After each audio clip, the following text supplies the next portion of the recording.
ನಿಮ್ಮ ಹಳೆಯ ಚಿನ್ನದ ಒಡವೆನ ಅಧಿಕ ಬೆಲೆಗೆ ಮಾರಬೇಕೆ? ಆಟಿಕಾಗೆ ಕಾಲ್ ಮಾಡಿ 8880 ಅಟ್ಟಿಕಾ ಗೋಲ್ಡ್ ಕಂಪನಿ. ಸಿದ್ದರಾಮಯ್ಯ ಅವರು ಕಾರ್ಯಕ್ರಮದಲ್ಲಿ ಹೇಳಿದ್ದಾರೆ 4-5 DCM ಮಾಡಬೇಕು ಅನ್ನೋ ಚರ್ಚೆಗಳಿತ್ತು. ಆದರೆ ನಾನು ಒತ್ತಾಯ ಮಾಡಿ ಒಬ್ಬರಿಗೆ ಮಾಡಿಸಿದ್ದೀನಿ, ಯಾರು ಮಾಡಿಸಿದ್ರು ಅಂತ ಹೇಳಿ ಅದು ಪರಮೇಶ್ವರ್ ಅವರು ಒಬ್ಬರಿಗೆ ನಾನು ಮಾಡಿಕ್ಕೆ ಅಲೋ ಮಾಡಿದೆ ಅಂತೇಳಿ ಮಾತನಾಡಿದ್ದಾರೆ. ನಾವು ಕೂಡ DCM ಆಕಾಂಕ್ಷಿ ಇದ್ರಿ, ಇನ್ನೂ ಕೆಲವರು DCM ಆಗಬೇಕು ಅಂತ ಹೇಳಿ ಒತ್ತಾಯ ಇತ್ತು. ಸಿದ್ದರಾಮಯ್ಯನವರು ಒತ್ತಡದಿಂದಾಗಿ ಒಬ್ಬರೇ DCM ಆಗಿದ್ದಾರೆ. ಅವ್ರು ಹೇಳಿದಲ್ಲ, ಮತ್ತು ನಾವು ಒಬ್ಬರೇ ಮಾಡಿಸಿ ಮತ್ತು ಅದರಲ್ಲಿ ನಾವು ಚರ್ಚೆ ಮಾಡೋದೇನು ಅವಶ್ಯಕತೆ ಇಲ್ಲ. ಅಲ್ಲ, ನೀವು ಆಗೋದೇ ಅವರೇ ಅಡ್ಡಿ ಮಾಡಿದ್ದೆ ಸರ್. ಅಂದರೆ ಅಡ್ಡಿ ಅಂತ ಹೇಳಿ ಭಾಳ ಆಗ್ತೈತೆ. ಅದನ್ನ ಎಲ್ಲಿ ಇವ್ನು ಎಷ್ಟು ಅದು ಪೋಸ್ಟ್ ಹಾಕೋರು, ಯಾರು ಅದು ದೊಡ್ಡವ್ರು, DCM ಎಷ್ಟು ಮಂದಿ ಅಂತ ನೋಡೋಕೆ ಕನ್ಫ್ಯೂಸ್ ಆಯ್ತಲ್ಲ ಜನಕ್ಕೆ. ಅದಕ್ಕೆ ಒಂದೇ ಇದ್ದರೆ ಒಬ್ಬರೇ ನೋಡ್ತಾರೆ. ಈಗ 4 ಜನ ಹಾಕಿದ್ರೆ ಯಾರು ಗೊತ್ತೇ ಆಗೋಲ್ಲ ಎಷ್ಟು DCM ಮತ್ತು ಕನ್ಫ್ಯೂಸ್ ಆಯ್ತು ಅಂತ ಒಂದೇ ಮಾಡಿದ್ರು ಮಾಡಿದ್ದಾರೆ ಅಷ್ಟೇ. ತಾವು ಕೂಡ ಆಕಾಂಕ್ಷಿ ಆಗಿದ್ರಿ, ಅದನ್ನ ಏನಾದ್ರು ಸ್ಥಾನ ತಪ್ಪಿಸ್ಬೇಕು ಅಂತ ಹೇಳ್ಬಿಟ್ಟು ಏನಾದ್ರು ಇಲ್ಲ, ಹಿಂದೂ ಒಬ್ಬರೇ ಇದ್ದರು DK ಶಿವಕುಮಾರ್ ಅವರು, ಈಗೂ ಒಬ್ಬರೇ ಇದ್ದಾರೆ. ಆವಾಗ ಇನ್ನೂ 2-3 ಮಾಡಬೇಕಂತ ಡಿಮಾಂಡ್ ಇತ್ತು, ಅವಾಗೂ ಇರ್ತಾರೆ, ಆವಾಗ ಕೂಡ ಇತ್ತು. ಅವಾಗಿದ್ದ ಡಿಮಾಂಡು ನಿಮ್ಮ ರಾಜ್ಯ ನಾಯಕರುಗಳ ನಡುವೆ. ಇವಾಗ ಹೈಕಮಾಂಡೇ ಮಾಡಬೇಕು ಅನ್ನೋ ಮನಸ್ಥಿತಿಯಲ್ಲಿ ಇದ್ದಾಗಲೂ ಕೂಡ ಅದಕ್ಕೆ ಅಲೋ ಮಾಡದೆ ಒಬ್ಬರನ್ನೇ ಮಾಡದೆ ಅದು ಗೊತ್ತಿಲ್ಲ. ಹಿಂದೂ ಕೂಡ ಡಿಮಾಂಡ್ ಇತ್ತು, 3-4 ಮಾಡಬೇಕಂತಲೇ ಇತ್ತು ಸಿದ್ದರಾಮಯ್ಯ ಇದ್ದಾಗ, ಆಗಿಲ್ಲ. ಅವಾಗ ಒಬ್ಬರೇ ಇದ್ರೆ, ಈಗ ಒಬ್ಬರೇ ಇದ್ದಾರೆ. ಅದರಲ್ಲಿ ಏನು ಅಂಥದ್ದೇನೋ ಇನ್ನು ಮುಂಚೆ ಹಾಕಿದ್ರು ಈಗ ಒಂದೇ ಆಗಿದೆ ಅಂದರೆ ನೀವು ಚರ್ಚೆ, ಆವಾಗ ಒಂದೇ ಈಗೂ ಒಂದೇ, ಮತ್ತು ಅದ್ರಾಗ ಯಾಕೆ ಚರ್ಚೆ ಮಾಡೋದು?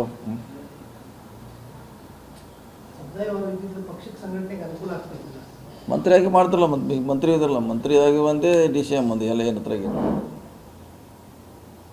ಕೆಲಸ ಮಾಡಲಿಕ್ಕೆ ಹುದ್ದೆನ ಅವಶ್ಯಕತೆ ಇಲ್ಲ, ಮಂತ್ರಿಯಾಗಿ ಮಾಡ್ಬೋದು, ಮಾಡ್ತೀವಿ. ಸಿದ್ದರಾಮಯ್ಯವ್ರಿಗೆ ತಾವು ಸಮೀರ್ ಅಹಮದ್ ಕೆಲವು ನಾಯಕರೆಲ್ಲ ಕೈ ಕೊಟ್ರಿ ಅನ್ನೋ ಒಂದು ಅಸಮಾಧಾನ ಅವರಲ್ಲಿ ಏನಾದ್ರು ಇದೆಯಾ ಸರ್? ಯಾಕಂದ್ರೆ ಆ ಥರದ ಚರ್ಚೆಗಳು ಕೂಡ ನಡೀತಾ ಇದೆ. ಇಲ್ಲ, 2 ದಿವಸ ಚರ್ಚೆ ಮಾಡೋರು, ಅದು ಏನು ಚರ್ಚೆ ಮಾಡೋಕ್ಕಾಯ್ತು, ಒಂದು 6 ತಿಂಗಳು ಆಯ್ತು ಈಗ. ಅದು 2 ದಿವಸ ಹೋಗೋದು ಹಂಗೆ ಚರ್ಚೆ. ಅದು ಅದಕ್ಕೆ ಅವರು ಉಭಯ DCM ಮಾಡಬೇಕು ಅಂತ ಏನಾದ್ರು ಹೇಳಿದ್ರು? ಚರ್ಚೆ ಎಲ್ಲಿವರೆಗೆ ಹೋಗೋದು ಈಗ? ಅದು ಹಳೇದಾಯ್ತು ಅದು ಸ್ಟೋರಿ.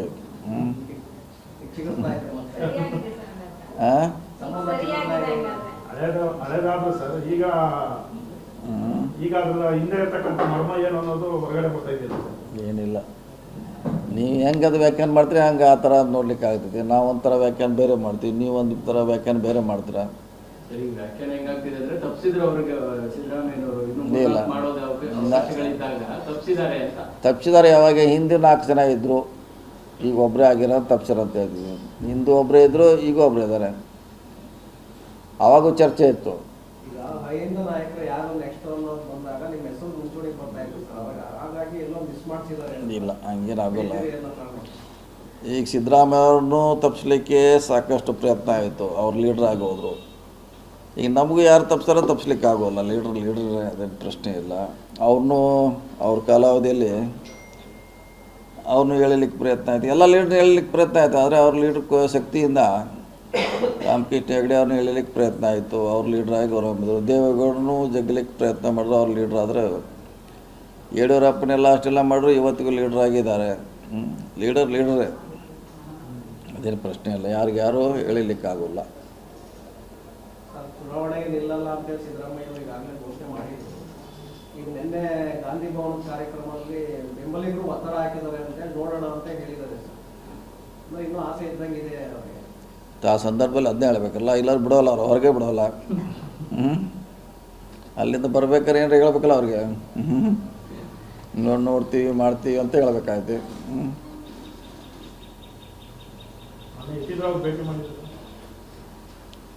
ಭೇಟಿಯಾಗಿದ್ರೆ ಅದರಲ್ಲಿ ಹೊಸದೇನು, ಪಕ್ಷದ ಹೊಸದಾಗಿ ಮಂತ್ರಿಗಳಾಗಿದ್ದಾರೆ, ಎಲ್ಲರೂ ಭೇಟಿಯಾಗಿದ್ದಾರೆ, ನಮ್ಮನ್ನು ಭೇಟಿಯಾಗಿದ್ದಾರೆ, ಅಷ್ಟೇ ರೀ. ಸಂಪುಟ ವಿಸ್ತರಣೆಯಿಂದ ಕೆಲವರು ಅಸಮಾಧಾನಗೊಂಡಿದ್ದಾರೆ, ಒಂದು ಸ್ಥಾನ ಮಾತ್ರ ಬಾಕಿ ಇರತಕ್ಕಂಥದ್ದು. ಸೊ ಹಾಗಾಗಿ ಇನ್ನೂ 1 ಅಥವಾ 2 ಸ್ಥಾನ ತೆಗೆದು ಹೊಸದಾಗಿ 3 ಜನ ತುಂಬ್ತಾರೆ ಅನ್ನೋದು ಚರ್ಚೆ ಇದೆ. ಯಾವುದೇ ಗೊತ್ತಿಲ್ಲ, ನೀವು ಹೇಳಿದ್ರೆ CM ಅವರು ಡೆಲ್ಲಿಗೆ ಹೊಂಟಾರ, 2 ರಾಜೀನಾಮೆ ನಾವು ಕೇಳಿದ್ವಿ, ಪತ್ರಿಕೆಯಲ್ಲಿ ನೋಡಿದ್ವಿ ಅಷ್ಟೇ. ಇನ್ನದು ಏನು ನಾಳೆ ಡೆಲ್ಲಿಗೆ ಹೋದ್ಮೇಲೆ ಚರ್ಚೆ ಏನಾಗ್ತದೆ ಗೊತ್ತಿಲ್ಲ. ನೀವು ಹೇಳಿದ್ದಾಗ್ತೈತಾ ಅಥವಾ ಹಾಗೆ ಬರ್ತಾರೋ ಗೊತ್ತಿಲ್ಲ. ನಿಮ್ಮ ಸಲಹೆ ಏನು ಸರ್? ಅಂದರೆ ಸರ್ಕಾರ ಟೇಕ್ ಆಫ್ ಆಗುವಂಥ ಈ ಟೈಮಲ್ಲಿ ಈ ರೀತಿ ಮತ್ತೆ 20 ದಿನಕ್ಕೊಬ್ಬರು ಸಚಿವರು ಅಂದರೆ ಅಲ್ಲಿಗೆ ಯಾರು ಈ ಸದ್ಯಕ್ಕೆ ಮಾಡತ್ರ ಯಾರು ಹೇಳಿರಲಿಲ್ಲ, ಎಲ್ಲಿ ಹೇಳಿದ್ದಾರೆ, ಯಾರು ಹೇಳಿದ್ದಾರೆ? ಹೈಕಮಾಂಡ್ ಮಟ್ಟದಲ್ಲಿ ಚರ್ಚೆ ಇದೆ ಅನ್ನೋ ಚರ್ಚೆ ಎಲ್ಲ ನಮ್ಮನೆ ಇದೆ ರೀ. ಈಗ 5 ಮಂದಿ DCM ಆಗಬೇಕು ಚರ್ಚೆ ಇತ್ತು, ಒಬ್ಬರನ್ನೇ ಮಾಡಿದ್ರು. 15 ಮಂದಿ ಮಾಡಬೇಕಂತಿತ್ತು, ಎಲ್ಲರೂ ಮಾಡಿದ್ರೆ. ಚರ್ಚೆನಿಗೆ ನಾವು ಅಂತಿಮ ಇದಕ್ಕೆ ಒಯ್ಲಿಕ್ಕೆ ಆಗೋಲ್ಲ. ಚರ್ಚೆ ಅಷ್ಟೇ, ಅದು ಚರ್ಚೆ ಮಾಡಿಬಿಡೋದು ಅಷ್ಟೇ. ಅದು ಅಂತಿಮವಾಗಿ ಅದನ್ನ ಸೀರಿಯಸ್ ಆಗಿ ತೊಗೊಳಕ್ಕಾಗಲ್ಲ. ಸರ್, ಸಿದ್ದರಾಮಯ್ಯ ಅವರು ಸರ್ ಹಾಂ, ಇತ್ತೀಚೆಗೆ ಪುತ್ರ ವ್ಯಾಮೋಹಕ್ಕೆ ಒಳಗಾಗಿದ್ದಾರೆ ಅನ್ನೋದು ವಿಚಾರ ಕೇಳ್ಪಡ್ತಾ ಇದೆ. ಅಲ್ಲಿ MLCಗಳನ್ನ ಬೇರೆಯವ್ರನ್ನ ಮಂತ್ರಿ ಮಾಡೋದಕ್ಕೆ ಬಿಡಲಿಲ್ಲ, ಇಲ್ಲಿ ಹೆಚ್ಚುವರಿ DCMಗಳಾಗೋದಕ್ಕೆ ಬಿಡ್ತಾ ಇಲ್ಲ. ಆ ಥರದ ಪುತ್ರ ವ್ಯಾಮೋಹ ಏನಾದರೂ ಇದೆಯಾ? ಅದು ಹೆಂಗೆ ಗೊತ್ತು, ನಾವು ಹೆಂಗೆ ಹೇಳ್ಬೇಕ್ರನ್ನ ಅದ್ರ ಬಗ್ಗೆ ನಾವೇನು ವ್ಯಾಖ್ಯಾನ ಮಾಡಬೇಕು, ಅದು ಹೆಂಗೆ ಹೇಳೋಕ್ಕಾಗೋಲ್ಲ. ಅದಾನಿ CM ಭೇಟಿ ಬಗ್ಗೆ ನಿಮಗೆ ಅಭಿಪ್ರಾಯ? CM ಭೇಟಿಯಾಗಿದ್ರು Adani as a businessman ಅದು ಭೇಟಿಯಾಗಿದ್ದಾರೆ. ಅದ್ರಾಗ ಏನಂತಾರೆ, ಅದ್ರಾಗೇನು ವಿಶೇಷ ಏನೈತಿ? ಅವರು ಟನಲ್ ಅವ್ರದ್ದು ಇದೆ, ಮತ್ತೆ ಏನು ತೊಗೋಬೇಕಂತ ವಿಚಾರ ಇರ್ಬೋದು. ಬೆಂಗಳೂರು ವೇಗವಾಗಿ ಬೆಳೀತಾ ಇದೆ. ಫಸ್ಟ್ ನೋಡೋದು ಎಲ್ಲರೂ ಬೆಂಗಳೂರೇ ಫಸ್ಟ್ ಪ್ರಯಾರಿಟಿ. ಅದನ್ನು ಬಿಸ್ನೆಸ್ ಮ್ಯಾನ್ ಹತ್ರ ನೋಡ್ಬೇಕಾಗತ್ತೆ. ರಾಹುಲ್ ಗಾಂಧಿ ಯಾಕೆ ಅದನ್ನು ಬಿಸ್ನೆಸ್ ಮ್ಯಾನ್ ಅಂತ ನೋಡ್ತಾರೆ? ಯಾವುದು ಸೆಂಟ್ರಲ್ ಅಲ್ಲಿ BJP ಏಜೆಂಟ್ ಅಂತೇಳಿ ಕರೀತಾರೆ ಸೆಂಟ್ರಲ್ ಅಲ್ಲಿ. ಇಲ್ಲಿ ಬಿಸ್ನೆಸ್ ಮ್ಯಾನ್ ಆಗಿ ನೋಡ್ತೀವಿ ಯಾವುದ್ರಿ? ಅದಾನಿಯನ್ನ. ಹ್ಞೂ ಅದಾನಿ ಟೀಕಿಸ್ತಾನೆ ಬಂದಿದ್ರಿ, ದೇಶನೇ ಅದಾನಿಗೆ ಮಾರಿದ್ದಾರೆ ಅಂತ ಟೀಕೆ ಮಾಡ್ತಾರೆ ರಾಹುಲ್ ಗಾಂಧಿ. ಇಲ್ಲಿ ನೀವು ಅವ್ರ ಜೊತೆಗೆ ಬಿಸ್ನೆಸ್ ಮ್ಯಾನ್ ಅಲ್ಲ, ನಾವಿಲ್ಲಿ ಒಂದು ಮಾಡಿದ್ದೀವಿ. ಅದಾನಿ ಎಷ್ಟು ಸಮರ್ಥವಾಗಿದ್ದಾರೆ, ಬೇರೆಯವರು ಇದ್ದರು, ಬೇರೆಯವ್ರು ಸಿಗಬೇಕಂತ ಅನ್ನೋದು ಅಷ್ಟೇ ನಮ್ಮ ಆಧಾರ. ಅವ್ರು ಕೊಡಬಾರಂತ ಅವ್ರು ಈಕ್ವಲ್ ಆಗಿ ಇದ್ದರು. ಸರ್ಕಾರನ ಅವ್ರು ಭಾಳಷ್ಟು ಸಹಾಯ ಮಾಡಿದೆ ಅನ್ನೋದು ಆರೋಪ ಇದ್ದಾರೆ. ಇಲ್ಲಿ ಅವರು ಟೆಂಡರ್ನೇ ತೊಗೊಂಡಾರೆ. ಇಲ್ಲಿ ನಾವೇನು ಅವ್ರಿಗೇನು ಎಕ್ಸ್ಟ್ರಾ ಏನು ಕೊಟ್ಟಿಲ್ಲ, ಟೆಂಡರ್ನಲ್ಲಿ ಆಗುವಂಥ ಕೆಲಸ. ಸೊ ಏನಾದ್ರು ನಾವು ಅದನ್ನು ಬಿಸ್ನೆಸ್ ಮ್ಯಾನ್ ಅಂತ ನೋಡ್ಬೇಕಾಗ್ತದೆ. ಬೇರೆ ಅವ್ರದ್ದು ಇಲ್ಲೇನು ಬೇರೆ ವ್ಯವಹಾರ ಇಲ್ಲವೇ ಇಲ್ಲಲ್ಲ. ಈ ಪಾರ್ಕ್ಗಳು 5% ಜಾಗ ಬಳಕೆಗೆ ಭಾಳ ವಿರೋಧ ವ್ಯಕ್ತವಾಗ್ತಾ ಇದೆ. ಗವರ್ನರ್ ಅದನ್ನು ತಡೆ ಹಿಡಿದಿ ಅಂತ BJP ಕಂಪ್ಲೇಂಟ್ ಕೊಟ್ಟಿದ್ದಾರೆ. ಅಂದರೆ ರಿಯಲ್ ಎಸ್ಟೇಟ್ ಕಾರಣಕ್ಕೋಸ್ಕರ ನೀವು ಲಂಗ್ ಸ್ಪೇಸನ್ನು ಹಾಳು ಮಾಡ್ತಾ ಇದ್ದೀರಿ ಸರ್ಕಾರ.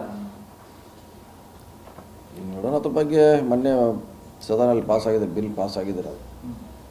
ನೋಡೋಣ ಅದರಿಂದ ಏನು ಲಾಭ ನಷ್ಟ ಏನು ನೀವು ಹೇಳ್ದಂಗೆ ಇನ್ನೂ ಹೊರಗಡೆ ಬರ್ತೈತಿ. ಅದ್ರ ಮೇಲೆ ಚರ್ಚೆ ಮಾಡಬೇಕಿತ್ತು, ಯಾರೂ ಮಾಡೋದಿಲ್ಲ. ಸ್ಟ್ರೈಕಲ್ಲಿರೋದ್ರಿಂದ ಚರ್ಚೆ ಆಗಿಲ್ಲ. ಅಲ್ಲೇ ಆಗಿದ್ರೆ ಸಲಹೆ ಕೊಡ್ಬೋದಿತ್ತು, ಇನ್ನು ಈಗ ಮಾಡಿ ಅಂತ. ಅದಕ್ಕೆ ಯಾರು ವಿರೋಧ ಮಾಡೋದಿಲ್ಲ, ಅದು ಪಾಸಾಗಿಬಿಟ್ಟಿದೆ. ಸೊ ನೋಡೋಣ ಅದ್ರ ಬಗ್ಗೆ ಜನರಿಂದ ಏನು ಬರ್ತೈತಿ. ಆಮೇಲೆ ಸರ್ಕಾರದ ಬಗ್ಗೆ ಗಮನ ಹರಿಸಿದ್ರೆ ಲಾಲ್ಬಾಗ್ ಒಳಗೆ ಟನಲ್ ತರೋದಕ್ಕೋಸ್ಕರವೇ ಈ ಬಿಲ್ ತಂದು ಅನ್ನುವಂಥದ್ದು ಚರ್ಚೆ ಇಲ್ಲ. ಲಾಲ್ಬಾಗ್ ಏನು ಸಮಲ್ಲ, ಕೆಳಗಡೆ ಹೋಗ್ಲಿಕ್ಕೆ ಅಧಿಕಾರ ಇದಾರಲ್ಲ. 3 ಮೀಟ್ರ್ ಕೆಳಗಡೆ ಸರ್ಕಾರ ಎಲ್ಲಿ ಬೇಕಾ ಅಲ್ಲಿ ಡಿಗ್ ಮಾಡ್ಬೋದ್ರೆ. 3 ಮೀಟರ್ಸ್ ಕೆಳಗಡೆ ಸರ್ಕಾರದ ಆಸ್ತಿ ಇರೋದು. ಟನಲ್ ಮಾಡ್ಬೋದು, ಏನೆಲ್ಲ ಮಾಡ್ಬೋದು, ಅದಕ್ಕೇನು ಸಂಬಂಧ ಇಲ್ಲ. ಕ್ಯಾಬಿನೆಟ್ ಅಲ್ಲಿ ಬಂದಾಗಲೂ ಈ ಬಿಲ್ ಬಗ್ಗೆ ಚರ್ಚೆ ಆಗಲಿಲ್ಲ, ಯಾರು ವಿರೋಧ ಮಾಡಿಲ್ಲ. ಇಲ್ಲ, ಚರ್ಚೆ ಆಗಿದ್ರೆ ಆಗಿಲ್ಲ ಅಂತಲ್ಲ. ಅದು ಅನುಕೂಲ ಆಗ್ತದೆ ಅನ್ನೋದು ಚರ್ಚೆ ಆಯಿತು. ಸಾರ್ವಜನಿಕರಿಗೆ ಅನುಕೂಲ ಆಗ್ತದೆ, ಸೊ ಮಾಡೋಣ ಅನ್ನೋ ದೃಷ್ಟಿಯಿಂದ ಮಾಡಿದ್ದಾರೆ. ನೋಡೋಣ ಪಬ್ಲಿಕ್ಕಿಂದ ಏನು ರಿಯಾಕ್ಷನ್ ಬರ್ತದೆ ನೋಡೋಣ. ಅದ್ರ ಬಗ್ಗೆ ಆಮೇಲೆ ಚರ್ಚೆ ಮಾಡೋದು. ಅದ್ರ ಬಗ್ಗೆ CM ಆದ್ಮೇಲಿಂದ ಬರೀ ಇಂಥ ಡಿಸಿಷನ್ಸ್ಗಳೇ ಮಾಡ್ತಾ ಇದ್ದಾರೆ. ಒಂದು ಬಿಡದೆ ಇದೆ, ಇನ್ನೊಂದು ಈ ಪಾರ್ಕ್ ಡೆವಲಪರ್ ಅದಾನಿ ಭೇಟಿಯಾದರು. ಇವರು CM ಅಂದರೆ ಬಿಸ್ನೆಸ್ ಮ್ಯಾನ್ CM ಅನ್ನೋ ರೀತಿ ಎಲ್ರಿಗೂ ಅಭಿಪ್ರಾಯ ಬರೋ ಥರ ನಡವಳಿಕೆಗಳು ತೋರಿಸ್ತಾರೆ. ಹಾಗೇನೆ ಬಿಸ್ನೆಸ್ ಮ್ಯಾನ್ ಅವ್ರ ಬಿಸ್ನೆಸ್ ಇದ್ದಾರೆ, ಮತ್ತು ಬಿಸ್ನೆಸ್ ಇಲ್ಲ ಏನು ಮಾಡಲೇಬೇಕ್ರಿ. ಅವರು ಮುಂಚೆಯಿಂದ ಇದೆ, ಅವರು ವ್ಯಾಪಾರದಲ್ಲಿ ಇರೋದು ಹಳೇದು. ಇವತ್ತಿಗೆ CM ಆದ್ಮೇಲೆ ಬಂದಿಲ್ಲ, ಮುಂಚೆಯಿಂದ ಮಾಡ್ತಾರೆ, ಈಗೂ ಮಾಡ್ತಾರೆ, ಮುಂದುವರ್ತಾನೆ ಇರ್ತದೆ. ಅದಕ್ಕೇನು ಸಂಬಂಧ ಇಲ್ಲ. ಅದು ಕನೆಕ್ಟ್ ಮಾಡಲಿಕ್ಕೆ ಮೀಟಿಂಗ್ ಮಾಡಿದ್ದಾರೆ ಸರ್, ನಿಮ್ಮ ಭಾಗದ ಶಾಸಕರೆಲ್ಲ ಹಂಗಾಗಿ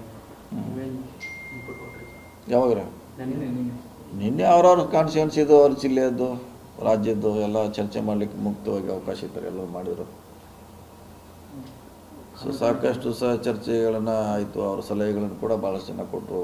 ಮುಖ್ಯಮಂತ್ರಿಗಳು ಕೂಡ ಅವ್ರಿಗೆ ಯಾವ ರೀತಿ ಇರಬೇಕು, ಮುಂದಿನ ಚುನಾವಣೆ ಯಾವ ರೀತಿ ಎದುರಿಸ್ಬೇಕಂತ ಕೂಡ ಸಲಹೆ ಕೊಟ್ಟರು. ಒಳ್ಳೆಯ ಚರ್ಚೆ ಆಗಿದೆ, ಎಲ್ಲರಿಗೂ ಅವಕಾಶ ಸಿಕ್ಕಿದೆ. ಸುಮಾರು 100 ಜನ ಶಾಸಕರು ಹೆಚ್ಚು ಕಮ್ಮಿ ಭಾಗವಹಿಸಿದರು.